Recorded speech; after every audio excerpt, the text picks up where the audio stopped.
Imagine this for a second. You've had a really difficult day. You're frustrated, you're tired, maybe you're even feeling a little lonely. Now, you could pick up the phone and call a friend, right? Or talk to a family member. But instead, you open an AI app, you start typing, and honestly, a few minutes later, you actually feel better. Now, imagine doing that tomorrow, and then the day after that, and the day after that. Because it's just so incredibly easy, it quickly becomes a habit. So at what point does a helpful little tool become, well, something more? It really begs the question, could we eventually become emotionally dependent on artificial intelligence? When most of us hear the word dependence, we instantly picture dramatic, harmful addictions. But dependence isn't always a downward spiral. Sometimes it just quietly begins with convenience. Think about it. A GPS makes navigation easier. A calculator makes math a breeze. A smartphone makes communication instant. And now, AI is making conversation completely effortless. But here's the real question we need to ask ourselves. What actually happens when a piece of tech becomes so useful, so available, and so deeply comforting that we start relying on it emotionally? That brings us to our first key point, the illusion of comfort, and exactly why AI feels so different. Let's think about your everyday relationships. Let's be real. Friends are busy, family members get exhausted, people disagree with you, or they just flat out forget to reply to your texts. Don't get me wrong, human relationships are absolutely wonderful, but they're also super complicated. AI, on the other hand, is entirely different. It responds immediately, it never gets annoyed, it doesn't have a bad day, it never cancels plans, and it literally never stops listening. And while those qualities might seem small on their own, put them all together and they create something incredibly attractive. Unwavering consistency. Picture two different scenarios for a moment. In the first one, you're sharing a big problem with a person, but they're distracted, they misunderstand what you're saying, or maybe they awkwardly change the subject. In the second scenario, you share that exact same problem with an AI. Boom, the response is immediate, highly focused, and thoughtful. The AI appears completely attentive to you. Many people naturally find that experience deeply comforting. And you know what? There is absolutely nothing unusual about that. As humans, we are naturally wired to be drawn toward things that reduce our stress. So the real issue isn't whether AI feels comforting. The real issue is how much comfort we actually start seeking from it. And that leads us to a crucial tipping point, when tools replace connection. Now, let's be super clear here. Using AI is not automatically unhealthy. Most of us just use it as a tool, exactly like we use Google or our smartphones.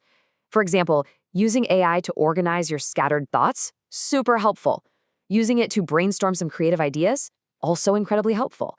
Even leaning on AI occasionally when you're just feeling totally overwhelmed, totally understandable. But dependence often begins when a tool starts replacing something rather than just supporting it. If an AI suddenly becomes your primary source of comfort, guidance, or emotional support, well, something entirely different might be happening. The tool is creeping into territory that has traditionally belonged exclusively to human relationships. Which brings us to a really fascinating concept, the value of friction. You see, human relationships are difficult for a reason. They require real patience, compromise, empathy, growth. Yes, they can frustrate us to no end, but they also challenge us. They literally teach us how to navigate the messy, real world. AI doesn't ask for any of that. It simply adapts to whatever we want. And sure, that kind of ultimate convenience is extremely appealing. But as the saying goes, growth often happens through relationships that are not perfectly convenient. Let's look at how this plays out locally, in the South African reality. This entire conversation matters everywhere, of course, but it matters especially in places where people might already be feeling quite isolated. Think about it. So many South Africans are facing intense economic pressure, incredibly long working hours, academic stress, heavy family responsibilities, and frankly, just plain loneliness. In those tough, quiet moments, an AI that is always awake and always available can feel unbelievably valuable. And honestly, perhaps it is. But the core challenge we face is ensuring that this sweet convenience doesn't quietly, almost invisibly, replace genuine human connection. This brings up a completely new angle, a question we haven't really asked before.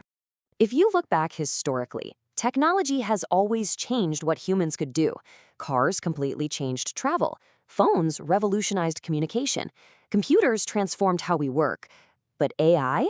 AI might actually be the very first technology that begins changing how people experience emotional support. And that right there is exactly why this specific conversation feels so incredibly different. We're no longer just talking about efficiency and productivity. We're talking about fundamental human needs. Now, perhaps emotional dependence on AI won't happen for most people.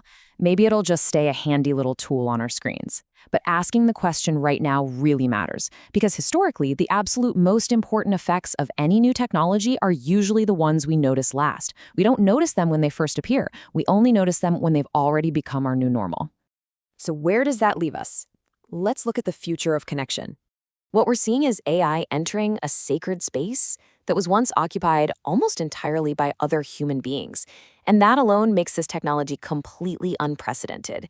The future of AI is clearly not just going to be about intelligence. It might very well be about connection. So, to bring it all back to the start, are we actually becoming emotionally dependent on AI? For most of us, probably not. At least, not yet. But the possibility is absolutely worth keeping on our radar. Understanding this subtle shift now is exactly what's going to help us navigate the years ahead. If this explainer made you stop and think, definitely make sure to subscribe to Digital Mzansi. Every single week, we dive into how artificial intelligence is reshaping trust, the way we work, our relationships, and just everyday life. Because at the end of the day, some of the biggest AI stories aren't actually happening inside server rooms or machines. They're happening right inside us. Thanks so much for tuning in, and I'll catch you in the next explainer.